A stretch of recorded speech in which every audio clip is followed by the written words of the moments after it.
Hello friends, welcome to my channel. दोस्तों, अगर आप मेरे चैनल पे नए हैं तो प्लीज़ मेरे चैनल को सब्सक्राइब करें और वीडियो को लाइक करना ना भूलें। तो चलिए इसी के साथ हम ये कहानी शुरू करते हैं। आजकल मैं मायके गई हुई थी। कुछ दिन बाद जब ससुराल पहुंची तो पति घर के सामने स्वागत में खड़े थे।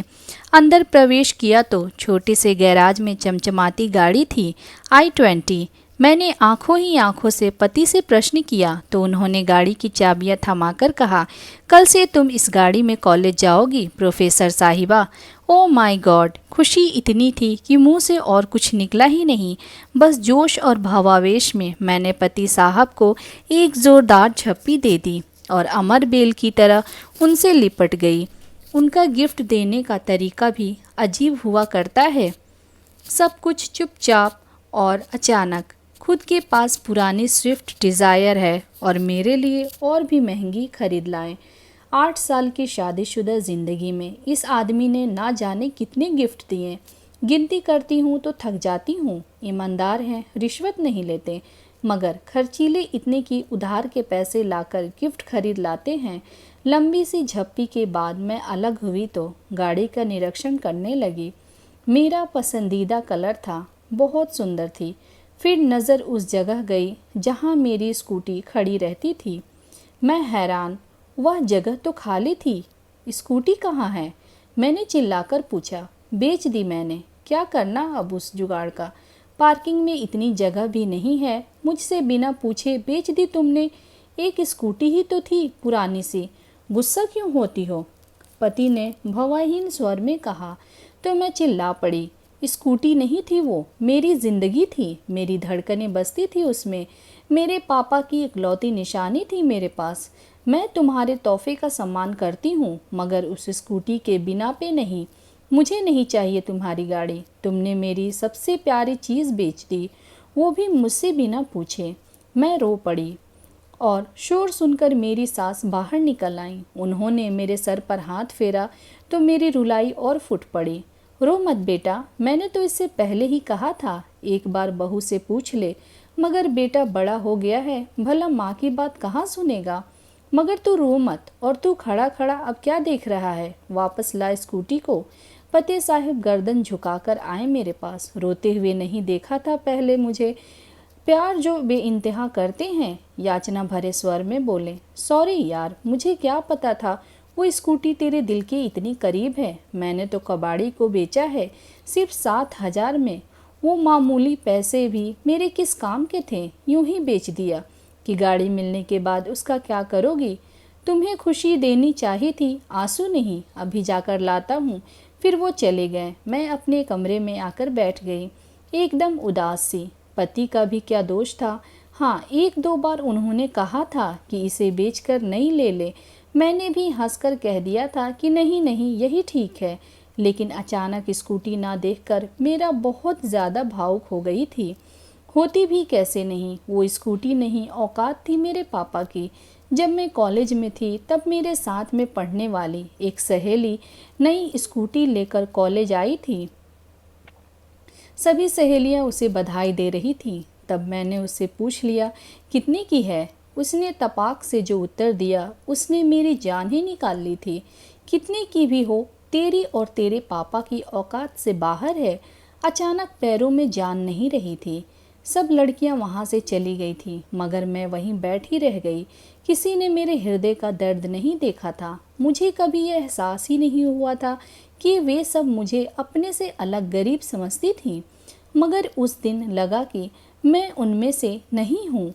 घर आई तब भी अपनी उदासी छुपा नहीं पाई। माँ से लिपट कर रो पड़ी थी। माँ को बताया तो माँ ने बस इतना ही कहा, छिछोरी लड़कियों पर ज़्यादा ध्यान मत दे, पढ़ाई पर ध्यान दे। रात को पापा घर आए तब उनसे भी मैंने पूछ लिया, पापा हम गरीब हैं क्या? तब पापा ने सर पे हाथ फिराते हुए कहा था, हम गरीब नहीं हैं बिटिया, बस ज़रा सा हमारा वक्त गरीब चल रहा है। फिर अगले दिन भी मैं कॉलेज नहीं गई। ना जाने क्यों दिल नहीं था। शाम को पापा जल्दी ही घर आए थे और जो लाए थे वो उतनी बड़ी खुशी थी मेरे लिए कि शब्दों में बयान नहीं कर सकती। एक प्यारी सी स्कूटी, तितली सी सोन चिड़िया सी। नहीं एक सफ़ेद परी सी थी वो, मेरे सपनों की उड़ान, मेरी जान थी वो। सच कहूँ तो उस रात मुझे नींद नहीं आई थी। मैंने पापा को कितनी बार थैंक यू बोला याद नहीं है। स्कूटी कहाँ से आई, पैसे कहाँ से आए, ये भी नहीं सोच सकी ज़्यादा खुशी में। फिर 2 दिन मेरा प्रशिक्षण चला। साइकिल चलानी तो आती थी, स्कूटी भी चलाने सीख गई। 5 दिन बाद कॉलेज पहुंची अपने पापा की औकात के साथ, एक राजकुमारी की तरह, जैसे अभी स्वर्ण जड़ित रथ से उतरी हूँ। सच पूछो तो मेरी ज़िंदगी में वो दिन खुशी का सबसे बड़ा दिन था। मेरे पापा मुझे कितना चाहते हैं सबको पता चल गया। मगर कुछ दिनों बाद एक सहेली ने बताया कि वो पापा के रिक्शा पर बैठी थी। तब मैंने कहा, नहीं यार, तुम किसी और के रिक्शे पर बैठी हो, मेरे पापा का अपना टेम्पो है। मगर अंदर ही अंदर मेरा दिमाग झंझना उठा था। क्या पापा ने मेरी स्कूटी के लिए टेम्पो बेच दिया था? और 6 महीने से ऊपर हो गए, मुझे पता भी नहीं लगने दिया। शाम को पापा घर आए तो मैंने उन्हें गौर से देखा। आज इतने दिनों बाद फुर्सत से देखा तो जान पाई कि दुबले पतले हो गए हैं, वरना ध्यान से देखने का वक्त ही नहीं मिलता था। रात को आते थे और सुबह अंधेरे ही चले जाते थे। टेम्पो भी दूर किसी दोस्त के घर खड़ा करके आते थे। कैसे पता चलता बेच दिया है? मैं दौड़कर उनसे लिपट गई। पापा, आपने ऐसा क्यों किया? बस इतना ही मुख से निकला, रोना जो आ गया था। तू मेरा गुरूर है बिटिया, तेरी आंख में आंसू देखूं तो मैं कैसे बाप। चिंता ना कर, बेचा नहीं है, गिरवी रखा था, इसी महीने छुड़ा लूँगा। आप दुनिया के बेस्ट पापा हो, बेस्ट से भी बेस्ट। इसे सिद्ध करना ज़रूरी कहाँ था? मैंने स्कूटी मांगी कब थी? क्यों किया आपने ऐसा? 6 महीनों से पैरों से सवारियाँ ढोई आपने। ओह पापा, आपने कितनी तकलीफ़ झेली मेरे लिए। मैं पागल, कुछ समझ ही नहीं पाई और मैं दहाड़े मारकर रोने लगी। फिर हम सब रोने लगे, मेरे दोनों छोटे भाई, मम्मी भी। पता नहीं कब रोते रोते रहे। वो स्कूटी नहीं थी मेरे लिए, मेरे पापा के खून से सींचा हुआ उड़न खटोला था मेरा, और उसे किसी कबाड़ी को बेच दिया। दुख तो होगा ही।